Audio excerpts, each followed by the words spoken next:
Ils m'ont dit non, bébé. Et j'ai dit, mais t'as touché combien? Mais non. Raconter une anecdote en 5 secondes. Quand on était à Énergie 12, la nouvelle patronne d'Énergie 12, à l'époque, trouvait Benoît un petit peu vulgaire. Et Benoît avait déclaré dans un journal, je me suis fait augmenter le sexe. Et je suis convoqué dans le bureau, j'ai dit, mais le mag. Quelle beauté. Et elle me dit, enfin c'est incroyable, c'est vulgaire pour la chaîne, je veux parler à ce gamin, je parle à ce gamin. Je descends et je dis à Guillaume, je te préviens, la nouvelle patronne, compagnie, veut te parler. Mais j'allais pas la Donc- dévisser, elle est Et donc drôle, elle il rentre aussi. dans le bureau et la nouvelle patronne, comment elle s'appelait? La patronne prend le magazine où il y avait marqué, je me suis fait grossir le sexe, et elle lui dit, pourquoi ça? Pourquoi? Et Benoît répond, ben, j'en voulais une plus grosse. C'est pas ce que je vous demande. C'est pourquoi vous communiquez.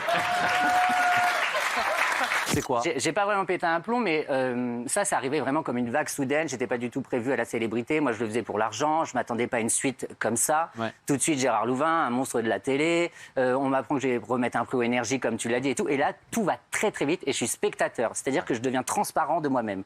C'est-à-dire que je suis un produit marketing par les chaînes télé, par TF1, par tout ça. Et du coup, je deviens vraiment une poupée qu'on met à droite, à gauche. Et je m'oublie totalement.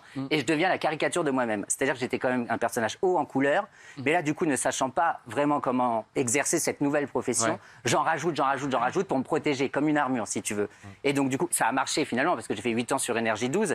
Mais au final, j'étais pas le vrai moi. C'est-à-dire que je me suis fait passer pour quelqu'un d'autre, encore plus haut en couleur que je ne l'étais, pour pouvoir exister et me défendre. Mais c'était pas dès le début, parce que là, quand on voit ta présentation, par exemple, est-ce qu'avant de C'est commencer demandé Secret Story, par tu mettais TF1 la déjà. présentation. En fait, dès l'instant où tu as commencé, tu as finalement tiré le trait de ce que tu étais. ils Et m'ont avant ça, tu ils n'étais m'ont pas aussi fait- excentrique. Exact. Enfin, si, j'ai toujours été excentrique. Parce que la présentation, là, tu mets les talons et tout. Alors, la production m'a demandé de mettre des talons, de me balader dans les champs à côté des vaches avec des talons et tout. Bien sûr que j'avais des talons Ça a été chez moi, mais instrumentalisé. pour faire le con le samedi soir avec mes amis, j'allais Ouais. pas chercher le pain en talons. Tu vois, c'était pas mon délire. non, c'est pas pratique. Et si bien que quand j'ai fait le casting, TF1 ne voulait pas de moi et Endemol voulait de moi parce que TF1 disait que j'étais trop la folle furieuse, la tata du salon de coiffure et tout, ce que j'étais, entre guillemets.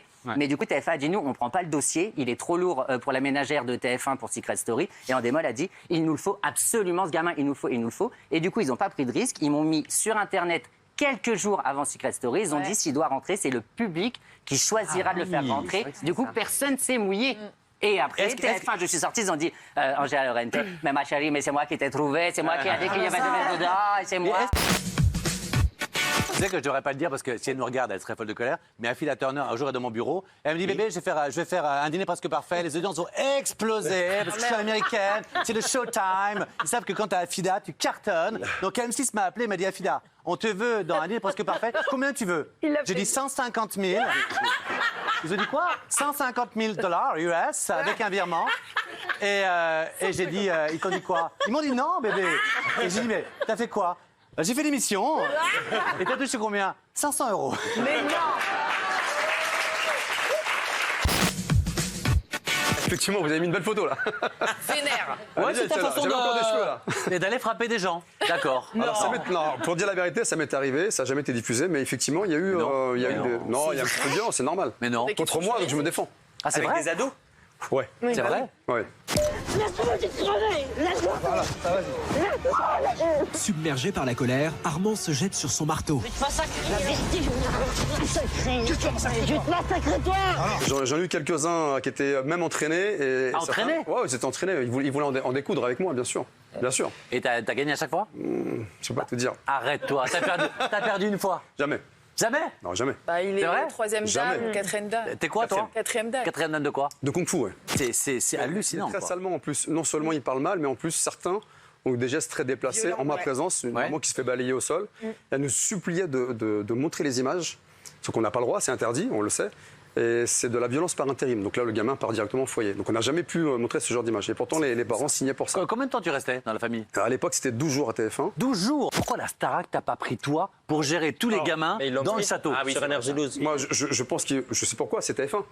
Ouais, ça, oui. Alors, je suis parti un peu, pas fâché, mais j'ai quitté TF1 à l'époque. On était en pleine signature de contrat. Ouais. On ne s'est pas entendu sur les contrats. Alors, je pense que je l'ai mal fait. Je suis parti comme ça. J'aurais peut-être pas dû. Donc, d'ailleurs, je m'en excuse auprès de la chaîne parce que c'est quand même grâce à eux si aujourd'hui j'en suis là. Ça, c'était systématiquement dans des familles extrêmement modestes, Non. où vous êtes tout, ou parfois c'était Non, non. des gens, le père est On avocat, a tout fait ça. des familles très aisées hein, en Ah oui Belgique. Oui, on a eu des familles avec un chef d'entreprise très riche. Pas en Et- France. En Belgique, en Belgique. en Belgique. Il est Et, mauvais, hein. Il est mauvais, hein. Il est mauvais, hein. Il t'a pas bougé, hein. C'est muscu tout le temps, tu t'entraînes en permanence. Sportif depuis longtemps, 52 ans quand même déjà. Hein. Mais non. 52. Si, si, ouais. Mais non. Il est frais, hein. Bah, c'est son fonds de commerce. Il est frais, j'adore. Il est frais.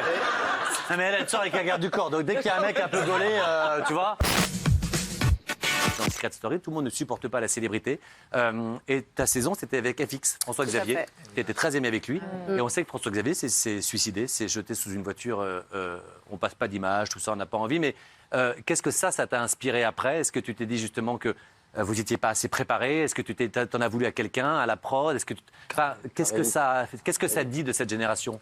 Bah, FX, c'était quelqu'un qui déjà avait une faiblesse avant de rentrer dans le jeu, c'est-à-dire qu'il était déjà très jeune. Donc Ouais. déjà, voilà. Il avait des problèmes de drogue avant de rentrer dans l'émission. Voilà, D'accord. il était issu d'une famille quand même très aisée qui avait fait ce qu'il pouvait, mais voilà, dans un milieu où il avait accès plus facilement à ce genre de déviance. Et je pense que la notoriété ne l'a pas aidé. Peut-être avoir une reconnaissance dans sa famille. sûr. Voilà, c'était une reconnaissance qu'il avait besoin. FX, enfin voilà, il me manque beaucoup. Et c'est vrai que quand il y a eu...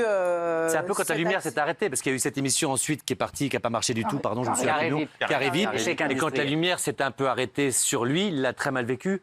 C'est dans ces moments qu'on se dit, est-ce que c'est pas dans ces moments où, bah pareil pour Loana, où quand la lumière s'arrête, c'est là où il faudrait peut-être soutenir ceux qui sont les plus faibles. Bah, la lumière s'arrête forcément au bout d'un moment. Hein. C'est pour ça qu'on court vite à faire plein de projets Ouais. quand on sort d'une émission comme ça. C'est ce que j'ai fait d'ailleurs. Après, quand on est trop jeune et quand on fait ce genre d'émission, c'est sûr que c'est difficile après de se relever et de se dire que non, mais c'est pas la vraie vie.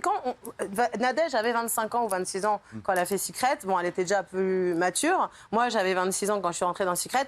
On sait que la vraie vie, c'est pas la célébrité. On sait que moi, à chaque fois que je faisais tout ce que j'ai fait après Secret, pour moi, c'était du jeu. J'ai jamais rien pris au sérieux, et encore aujourd'hui. Mais la célébrité, c'est pour de faux pour moi, en fait. Et lui, il a vraiment cru que les gens qui l'aimaient Bien sûr, vraiment, et bien les sûr. gens qui ne le regardaient plus ne l'aimaient plus, tu vois. Donc c'était un peu l'enfant maudit. Je comprends. Il ouais. essayait de se faire, de se faire remarquer pour qu'on l'aime.